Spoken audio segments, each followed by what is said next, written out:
here are my 10 best tips for getting through the coldest, most overcast, dreariest part of the year. This time of year, it seems like the winter is stretching out forever and that spring and warmer weather will never come. If you're like me and you value light and warmth, it can be a really challenging time of year and it can affect us in a lot of different ways, from moodiness to physical fatigue to depression to even SAD, which is the seasonal affective disorder. How do we intentionally combat that? I'm going to share tips for making adjustments to your behavior, your living space, and your mindset that can help you weather the storm of winter and get through to spring. See what I did there? Weather the storm, winter weather. Number one, leave the house. My company moved to full-time work from home during COVID, and then over the last year or two, we've moved back to what is now a part-time remote schedule. So that means anywhere from 2 to 3 days a week, I'm still working out of my house. During these cold, dreary, wet months, if I don't have any errands to run, it can be really tempting to not leave my house all day long. And there are countless days where I get ready for bed and think to myself, I haven't left the house. Well, that may be convenient, and from a time perspective, I may be getting more work done because I don't have that commute. From a mental state, it's not the healthiest. Number one, if you can get outside when the sun happens to be shining, that natural sunlight can really help with you absorbing vitamin D and can help boost your mood and regulate your body's circadian rhythm. Number two, there's something to be said for physical, personal interactions versus a screen. I'm so glad you're here watching me on YouTube, but if we were to meet in person and I could give you a physical hug or toast a happy moment and hear our glasses clang together, that physical interaction is really what we humans need. And when we don't leave the house, there's less opportunity to have that physical interaction. Now, it could just be going to the grocery store and interacting with the checkout cashier, but even that is using your voice, using social interactions, eye contact, and potentially there could be some physical interaction there too, as your hands meet, as they hand you the receipt. And then there's just giving yourself a change of scenery where that helps reduce stress. It gives you variety. It can elevate your mood because you are looking at a distance instead of at a screen in front of you. All of that stimulates the brain, stimulates your senses, and just keeps you feeling more vibrant and alive. Number two, exercise. I mean, this is a no-brainer. You probably knew this was going to be on the list, but it's so true. All the studies say when you move, you feel better. And this is so important during the colder months. And there are additional benefits during the colder months too. Exercise has been proven to alleviate anxiety, depression, stress, helps you sleep better. A lot of people have sleep issues this time of year, and exercise can definitely help with better sleep. This is also the season of cold and flu. And guess what exercise helps with? That's right, boosting your immunities. And the added benefit I mentioned, did you know if you happen to work outside in colder weather, you burn more calories? I'm at a point right now where most of my workouts are indoors, but if you are a runner or a walker or someone that gets outside, you burn more calories. You can have an extra cookie. I mean, not really, but maybe. Number three, plan to sleep more.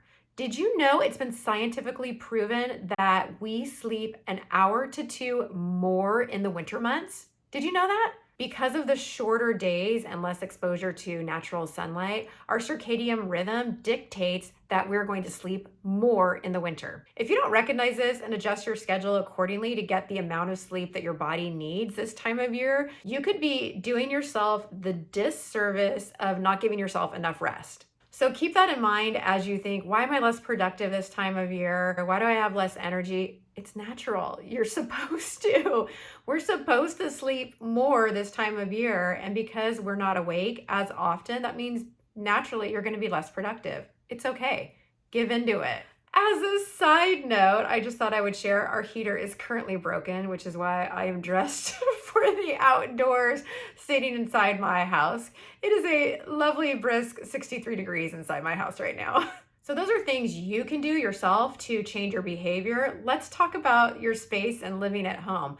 Let's reframe from the dreariest, coldest time of the year to the snuggliest, coziest time of the year. We can do that by number 4, starting with let's up your hot beverage game. Oh, yeah, this is the season of hot cocoa. While most people might enjoy hot beverages in the mornings in the warmer months, like coffee or tea, it's generally in these cooler months that people enjoy warm beverages all day long. This is really the season that you can take the time to perfect that warm beverage habit. Hot cocoa is a traditional one. A lot of people think hot cocoa is only for the holidays, but why? Hot cocoa can be all season long. Remember those hot cocoa bombs that we all were into a couple of years ago? Why not bust out your hot cocoa molds and make those again? And it brings such a smile to everyone's face on a cold day. I'll link the molds that I have down below. Hot cocoa not your thing? What about a coffee drink or a tea drink? I'm experimenting with different tea brands right now and going through some samplers, and it's so fun when you get those packs because you get to try out different versions and see which one you like. This time of year, I really do drink a lot more tea than other times of the year. In fact, I'll often make myself a warm herbal tea around 8 or 9 o'clock at night as I'm winding down for the evening. I've actually really been enjoying this honey chamomile flavor that I'll link down below. There are other warm drinks you can take advantage of as well. What about a hot toddy? Oh, those are so good. I also love mulled wine. That's red wine that has been simmered with spices. I know it's not for everybody, but don't knock it till you try it. Trader Joe's sells a ready-made one. I'll also link some spices here that you can add to your own red wine. It smells so good, and I just love drinking warm mulled red wine from a mug, which is, I don't know if you're supposed to do it from a mug, but it's one of my favorite winter activities. Number 5 is explore and enjoy cozy textiles. And what I mean by that is just soft sweaters, hats, gloves, blankets, socks. Remember all those gifts you got during the holidays? Now's the time to use them, appreciate them, feel cozy, bundle up, have those cozy moments. I do love snuggling up with a soft blanket, reading a book, and there's something that just feels safe and relaxing and cozy about having those soft textiles all around you. If you didn't get anything through the holidays, maybe now's the time to treat yourself. I love the Barefoot Dreams socks and blanket that I have. I know they're a little on the pricey side. They're so soft though. I'll link a couple down below, but then also a couple of knockoff brands. I don't personally have them, but I've heard they are just as good as the Barefoot Dreams from a softness perspective. So really, if you want that soft, cozy feel, these will do the trick. This would also be a great time to invest in a warming pad or an electric blanket, something that goes a little extra in keeping you warm while you're watching TV or reading a book or even in bed. I'll link a couple of those below as well. Number 6, we know that when the weather warms up, we're going to be doing our outdoor gardening and working on the yard and doing our outdoor activities. So now's the time to work on your indoor projects. That could be anything from reorganizing a room to decluttering a cabinet. Maybe it's taking up an indoor craft or hobby that you wanted to spend some time perfecting. Maybe it's finally finishing that book that you started back last summer. Maybe it's converting your dining room table to a puzzle board that the whole family can work on together. But this is the opportunity for you to really hone those indoor skills and take some time working on indoor projects. It will not only stimulate you and challenge you, but will also help you feel like you've accomplished something when you complete one of those tasks. And there's nothing better for self-esteem than a feeling of accomplishment. Tip number 7 is let's talk about lighting. Lighting is so important. One of the key factors in contributing to SAD is lack of light. Now we're talking about natural sunlight, but there are ways to mimic that. First of all, make sure you're opening your shutters and your curtains in your home so that you're allowing as much natural light to come in as possible. Obviously, this time of year, if you're in the Northern Hemisphere like me, the sun is going to be lower and coming from the south. You're not going to get as much sunlight as we do in the summer months. And because of that, we really need to maximize the penetration into our space. This might also be your opportunity to refresh the lighting in your living space. Do you feel like you have enough light in your living space? Generally, we want softer lighting in our bedrooms and living spaces and brighter lighting in our kitchens and baths, but really take a good look at the space you're in. Sometimes a simple plug-in floor lamp can really add to the space and elevate your mood by adding that additional lighting. I lived in Eugene, Oregon for a year and really felt the effects of many weeks on end of not seeing sunlight. I wish I had had then what I'm going to share with you now, which is my kids bought for me a therapy light that makes all the difference. I do feel my mood start to come down when I don't see the sun for a day or two. It does start to affect my ability to be productive, to be in a good mood, to even want to get out of bed. And so I just plug in this light and I set it right next to my workspace and it just hits my face. And you have a timer on it. So you can say if you want it to go for 20, 30, or 60 minutes. And I'll just keep it on for a couple of hours during the day.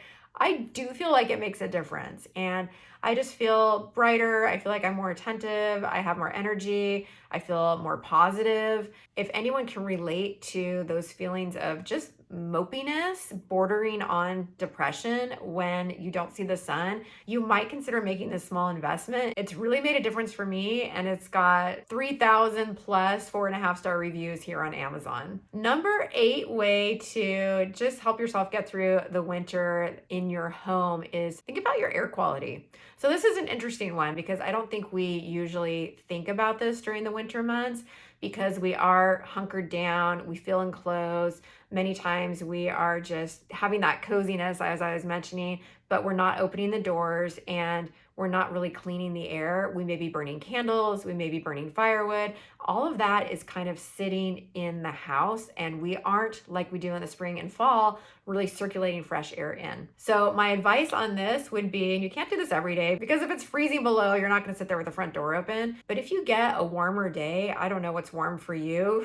For us, that would be a 60+ degree day. Open some windows. Just let some air flow through. This is not to cool off the house and spike your heating bill, but the idea is just to create enough airflow through that you're stimulating that air. There's something about just recycling and breathing in that same air, especially if you are burning things in the house, that's just not good for you. If you aren't able to open your windows or it's just too cold outside, another option would be to invest in an air filter. We have one that works really well. It serves to cycle through most of our downstairs air, and I'll link it down below. But whether it's this one or another one, do consider what you're breathing because that can also affect your health and then your mood. So the last 2 tips are things you can focus on. Tip number 9 is what do you have in the next couple of weeks to look forward to? Coming out of the holidays, we generally had parties, events, family interactions, and then you hit January, February, there's not a whole lot going on. What do you have in the near term that is getting you excited and keeping you future focused? So number 1, we do have a couple of winter holidays coming up.